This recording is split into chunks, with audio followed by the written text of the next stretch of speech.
ಇವತ್ತು ನಾವು ಪ್ಯಾಕೆಟ್ ಮಸಾಲ ಹಾಕದೇ ಪಲಾವ್ನ ಹೇಗೆ ಮಾಡೋದು ನೋಡುವ.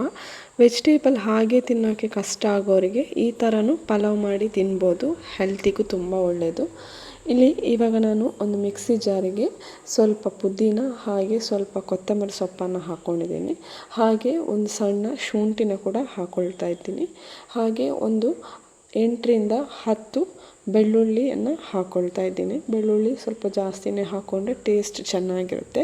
ಹಾಗೆ ನಿಮಗೆ ಖಾರಕ್ಕೆ ನೋಡಿಕೊಂಡು ನೀವು ಕಾಯಿ ಮೆಣಸನ್ನು ಹಾಕ್ಕೊಳ್ಳಿ. ನಾನಿಲ್ಲಿ 4 ಕಾಯಿ ಮೆಣಸನ್ನು ಹಾಕ್ಕೊಂಡಿದ್ದೀನಿ. ಕಾಯಿ ಮೆಣಸು ಅಷ್ಟು ಖಾರ ಇಲ್ಲ, ಹಾಗಾಗಿ ನಾನು 4 ಹಾಕ್ಕೊಂಡಿದ್ದೀನಿ.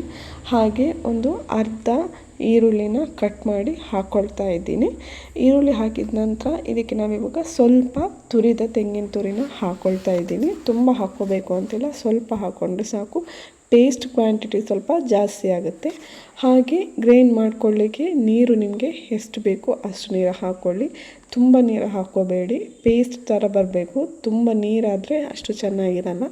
ಇವಾಗ ಗ್ರೈಂಡ್ ಆಗಿದೆ, ನೋಡ್ಬೋದು ಪೇಸ್ಟ್ ಚೆನ್ನಾಗಿ ರೆಡಿ ಆಗಿದೆ.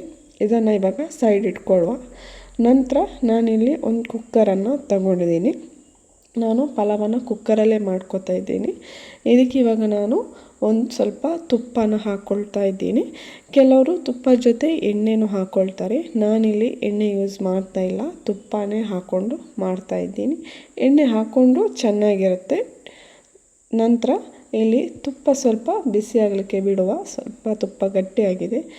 ಬಿಸಿ ಆದ ನಂತರ ಇಲ್ಲಿ ನಾನು ಸ್ವಲ್ಪ ಸೋಂಪು ಕಾಳನ್ನು ಹಾಕ್ಕೊಳ್ತಾ ಇದ್ದೀನಿ. ಹಾಗೆ ಲವಂಗ ಮತ್ತು ಏಲಕ್ಕಿನ ಹಾಕ್ಕೊಳ್ತಾ ಇದ್ದೀನಿ. ನೀವು ಇನ್ನೂ ಬೇಕಾದರೆ ಸ್ವಲ್ಪ ಸ್ಪೈಸಸನ್ನು ಹಾಕ್ಕೋಬೋದು. ಆ ಲೀವ್ಸ್ ಎಲ್ಲ ಬರುತ್ತಲ್ಲ, ಅದನ್ನೆಲ್ಲ ಹಾಕ್ಕೊಂಡ್ರೆ ಇನ್ನೂ ಟೇಸ್ಟ್ ಚೆನ್ನಾಗಿರುತ್ತೆ. ಸ್ವಲ್ಪ ಗರಂ ಮಸಾಲೆ ಎಲ್ಲ ಸ್ವಲ್ಪ ಲೈಟಲ್ಲಿ ಫ್ರೈ ಆದ ನಂತರ ಇದಕ್ಕೆ ಇವಾಗ ನಾನು ಈರುಳ್ಳಿನ ಹಾಕ್ಕೊಳ್ತಾ ಇದ್ದೀನಿ. ನಾನಿಲ್ಲಿ ಒಂದು ಸಣ್ಣ ಈರುಳ್ಳಿನ ಸಣ್ಣದಾಗಿ ಕಟ್ ಮಾಡಿ ಹಾಕ್ಕೊಳ್ತಾ ಇದ್ದೀನಿ. ಈರುಳ್ಳಿ ಚೆನ್ನಾಗಿ ಫ್ರೈ ಆಗಬೇಕು. ಇದನ್ನು ತುಪ್ಪದಲ್ಲಿ ಚೆನ್ನಾಗಿ ಮಿಕ್ಸ್ ಮಾಡ್ಕೊತಾ ಇದ್ದೀನಿ. ಲೈಟಲ್ಲಿ ಫ್ರೈ ಆದರೆ ಸಾಕಾಗುತ್ತೆ. ಒಂದು ಸಲ ಈರುಳ್ಳಿ ಚೆನ್ನಾಗಿ ಫ್ರೈ ಆದ ನಂತರ ನಾನಿಲ್ಲಿ ಬೇರೆ ವೆಜಿಟೇಬಲನ್ನು ಹಾಕ್ಕೊಳ್ತಾ ಇದ್ದೀನಿ. ಈರುಳ್ಳಿ ಇವಾಗ ನೀವು ನೋಡ್ಬೋದು ಬ್ರೌನ್ ಕಲರ್ ಆಗಿದೆ. ಇಷ್ಟು ಫ್ರೈ ಆದರೆ ಸಾಕು. ನಂತರ ನಾನಿಲ್ಲಿ ಟೊಮೆಟೊನ ಹಾಕ್ಕೊಳ್ತಾ ಇದ್ದೀನಿ. ಟೊಮೆಟೊ ಬೇಕು ಅಂತ ಇದ್ದರೆ ಹಾಕ್ಕೋಬೋದು, ಇಲ್ಲಾಂದರೆ ಸ್ಕಿಪ್ ಮಾಡ್ಕೋಬೋದು. ಹಾಗಾಗಿ ಟೊಮೆಟೊ ಕೂಡ ಹಾಕ್ಕೊಂಡು ಚೆನ್ನಾಗಿ ಒಂದು ಸ್ವಲ್ಪ ಮಿಕ್ಸ್ ಮಾಡ್ಕೊತಾ ಇದ್ದೀನಿ. ಟೊಮೆಟೊ ಹಾಕ್ಕೊಂಡ ನಂತರ ನಾನಿಲ್ಲಿ ನೆನೆ ಹಾಕಿಟ್ಟಂಥ ಬಟಾಣಿನ ಹಾಕ್ಕೊಳ್ತಾ ಇದ್ದೀನಿ. ಬಟಾಣಿ ನಾನು ಒಂದು 6ರಿಂದ 7 ಗಂಟೆ ನೆನೆ ಹಾಕ್ಕೊಂಡಿದ್ದೆ. ನಂತರ ತರಕಾರಿನ ಹಾಕ್ಕೊಂಡಿದ್ದೀನಿ. ನಾನಿಲ್ಲಿ ಬೀನ್ಸ್ ಮತ್ತು ಕ್ಯಾರೆಟನ್ನು ಯೂಸ್ ಮಾಡ್ತಾ ಇದ್ದೀನಿ.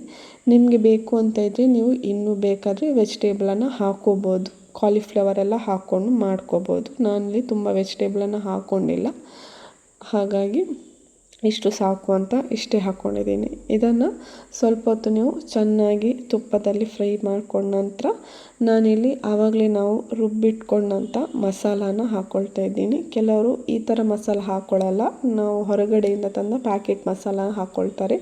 ಈ ಥರ ಮಾಡಿಕೊಂಡ್ರೆ ನಿಮಗೆ ತುಂಬ ಹೆಲ್ದಿಯಾಗಿರುತ್ತೆ. ಹಾಗೆ ನಿಮಗೆ ವೆಜಿಟೇಬಲ್ ಹಾಗೆ ತಿನ್ನೋರಿಗೆ ಕಷ್ಟ ಆಗುತ್ತೆ ಅಂತ ಇದ್ದರೆ ಈ ಥರ ಪೇಸ್ಟ್ ಮಾಡಿಕೊಂಡು ಪಲಾವ್ ಮಾಡ್ಕೊಂಡು ತಿಂದರೆ ಚೆನ್ನಾಗಿರುತ್ತೆ, ತಿನ್ನೋಕೆ ಒಳ್ಳೆಯದಾಗುತ್ತೆ.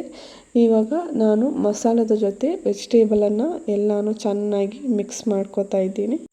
ಸ್ವಲ್ಪ ಡ್ರೈ ಆಗ್ತಾ ಬರ್ತಿದೆ ಅಂತ ನಾನು ಸ್ವಲ್ಪ ನೀರು ಹಾಕ್ಕೊಂಡೆ. ಇಲ್ಲಿ ನೀರು ಹಾಕ್ಕೊಂಡು ಚೆನ್ನಾಗಿ ಒಮ್ಮೆ ಮಿಕ್ಸ್ ಮಾಡ್ಕೊಳ್ಳಿ. ಮಿಕ್ಸ್ ಮಾಡ್ಕೊಂಡ ನಂತರ ನಾವು ಆವಾಗಲೇ ನೆನೆ ಹಾಕಿ ಇಟ್ಕೊಂಡಂಥ ಅಕ್ಕಿನ ಕೂಡ ಇದಕ್ಕೆ ಹಾಕ್ಕೋಬೇಕು.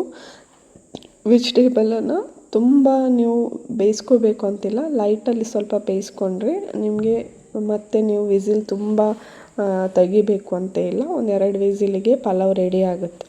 ಇವಾಗ ನಾನು ವಾಶ್ ಮಾಡಿ ಇಟ್ಕೊಂಡಂಥ ಅಕ್ಕಿನ ಹಾಕ್ಕೋತಾ ಇದ್ದೀನಿ. ನಾನಿಲ್ಲಿ ಸೋನಾ ಮಸೂರಿ ಅಕ್ಕಿನ ಯೂಸ್ ಮಾಡ್ತಾ ಇದ್ದೀನಿ. ಬೇರೆ ಕೂಡ ಅಕ್ಕಿನ ಯೂಸ್ ಮಾಡ್ಕೋಬೋದು. ಪಲಾವಿಗೆ ಅಂತಲೇ ರೈಸ್ಗಳು ಸಿಗುತ್ತೆ, ಅದನ್ನು ಕೂಡ ಯೂಸ್ ಮಾಡ್ಕೋಬೋದು. ಇವಾಗ ಅಕ್ಕಿನ ನಾನು ನೆನೆ ಹಾಕಿರಲಿಲ್ಲ, ಹಾಗೆ ಹಾಕ್ಕೊಂಡಿದ್ದೀನಿ ವಾಶ್ ಮಾಡಿಕೊಂಡು. ವಾಶ್ ಮಾಡ್ಕೊಂಡು ಹಾಕ್ಕೊಂಡು ಇದನ್ನು ಕೂಡ ಅಷ್ಟೇ ಚೆನ್ನಾಗಿ ಒಮ್ಮೆ ಮಸಾಲದ ಜೊತೆ ಮಿಕ್ಸ್ ಮಾಡ್ಕೋಬೇಕು. ಮಿಕ್ಸ್ ಮಾಡ್ಕೊಳ್ಳುವಾಗ ನೀವು ತುಂಬ ಹೊತ್ತು ಮಿಕ್ಸ್ ಮಾಡಲಿಕ್ಕೆ ಹೋಗಬೇಡಿ, ಯಾಕಂದರೆ ಅದು ರೈಸ್ ಕಟ್ಟಾದರೆ ಬಿಡಿ ಬಿಡಿ ಆಗುತ್ತೆ. ಹಾಗಾಗಿ ಆದಷ್ಟು ಸ್ಮೂತಾಗಿ ಮಸಾಲದ ಜೊತೆ ಸ್ವಲ್ಪ ಮಿಕ್ಸ್ ಮಾಡ್ಕೊಳ್ಳಿ. ಸ್ವಲ್ಪ ಮಸಾಲ ಎಲ್ಲ ಸ್ಪ್ರೆಡ್ ಆದರೆ ಸಾಕಾಗುತ್ತೆ. ಇವಾಗ ಮಿಕ್ಸ್ ಮಾಡ್ಕೊಂಡಂತ ಇದನ್ನು ನೀವು ತುಂಬ ಹೊತ್ತು ಕುದಿ ಬರಲಿಕ್ಕೆ ಬಿಡಬೇಕು ಅಂತ ಇಲ್ಲ, ಜಸ್ಟ್ ಮಸಾಲ ಮಿಕ್ಸ್ ಆದರೆ ಸಾಕು ರೈಸ್ ಜೊತೆ. ಮತ್ತು ನೀವೇನು ಮಾಡಬೇಕು ಅಂತಂದರೆ ನಿಮಗೆ ಎಷ್ಟು ನೀರು ಬೇಕು ಅಷ್ಟು ನೀರು ಹಾಕ್ಕೋಬೇಕು. ನಾನಿಲ್ಲಿ ಒಂದು 2 ಲೋಟ ಹಾಕ್ಕೊಳ್ತಾ ಇದ್ದೀನಿ. 1 ಲೋಟ ಅಕ್ಕಿಗೆ 2 ಲೋಟ ನೀರು ಹಾಕ್ಕೊಂಡು ನಾನು ಬೇಯಿಸ್ಕೊಳ್ತೀನಿ. ಇವಾಗ 2 ಲೋಟ ನೀರು ಹಾಕ್ಕೊಂಡಿದ್ದೀನಿ. ನಂತರ ನೀವು ಎಷ್ಟು ರೈಸ್ ತಗೊಳ್ತೀರಿ ಅದರ ಮೇಲೆ ನೀವು ನೀರನ್ನು ಹಾಕ್ಕೊಂಡು ನೋಡಿ. ತುಂಬ ನೀರು ಹಾಕ್ಕೊಳ್ಳಿಕ್ಕೆ ಹೋಗಬೇಡಿ, ಯಾಕಂದರೆ ಅದು ತುಂಬ ಬಿಡಿ ಬಿಡಿಯಾಗಿ ಬರಲ್ಲ. ಹಾಗಾಗಿ ನೀರು ಹಾಕ್ಕೊಳ್ಳುವಾಗ ನೋಡ್ಕೊಂಡು ಹಾಕ್ಕೊಳ್ಳಿ. ಸ್ವಲ್ಪ ಗರಂ ಮಸಾಲಾನ ಹಾಕ್ಕೊಳ್ತಾ ಇದ್ದೀನಿ, ಒಂದು 1/2 ಟೇಬಲ್ ಸ್ಪೂನ್ ಅಷ್ಟೇ ಗರಂ ಮಸಾಲಾನ ಹಾಕ್ಕೊಂಡು ಇವಾಗ ನೀವು ಉಪ್ಪು ಹಾಕ್ಕೋಬೇಕು. ನೀವು ಉಪ್ಪು ಹಾಕ್ಕೊಳ್ಳುವಾಗ ಇಲ್ಲಿ ತುಂಬ ಜನಕ್ಕೆ ಉಪ್ಪು ಎಷ್ಟು ಹಾಕ್ಕೋಬೇಕು ಅಂತಲೇ ಗೊತ್ತಾಗಲ್ಲ, ಡೌಟ್ ಇರುತ್ತೆ. ಉಪ್ಪು ಹಾಕ್ಕೊಂಡು ನೀವು ಒಂದು ಸಲ ಚೆನ್ನಾಗಿ ಮಿಕ್ಸ್ ಮಾಡ್ಕೊಳ್ಳಿ. ಮಿಕ್ಸ್ ಮಾಡ್ಕೊಂಡು ಉಪ್ಪು ಕರಗಿದ ನಂತರ ನೀವು ಇದರಲ್ಲಿರುವ ನೀರನ್ನು ಟೇಸ್ಟ್ ಮಾಡಿ. ನಿಮಗೆ ಉಪ್ಪು ಜಾಸ್ತಿ ಆಗಿದ್ದರೂ ಕಡಿಮೆ ಆಗಿದ್ದರೂ ಗೊತ್ತಾಗುತ್ತೆ. ಆದರೆ ಹಾಕ್ಕೊಳ್ಳುವಾಗ ಆದಷ್ಟು ಉಪ್ಪನ್ನು ಸ್ವಲ್ಪನೇ ಹಾಕ್ಕೊಂಡು ಟೇಸ್ಟ್ ಮಾಡ್ಕೊಳ್ಳಿ. ಇವಾಗ ನಾನು ಉಪ್ಪೆಲ್ಲ ಕರೆಕ್ಟ್ ಆಗಿದೆ. ಇವಾಗ ನಾನು ಕುಕ್ಕರ್ನ ಮುಚ್ಕೊಂಡು ಒಂದು 2 ವಿಸಿಲ್ ಕೂಗಿಸ್ಕೊಳ್ತೀನಿ. ನಾನು 2 ವಿಸಿಲ್ ಸಾಕಾಗುತ್ತೆ ಪಲಾವಿಗೆ. ವೆಜಿಟೇಬಲ್ ಎಲ್ಲ ಚೆನ್ನಾಗಿ ಅದರಲ್ಲೇ ಬೆಂದಿರುತ್ತೆ. ಇವಾಗ 2 ವಿಸಿಲ್ ಆಗಿದೆ.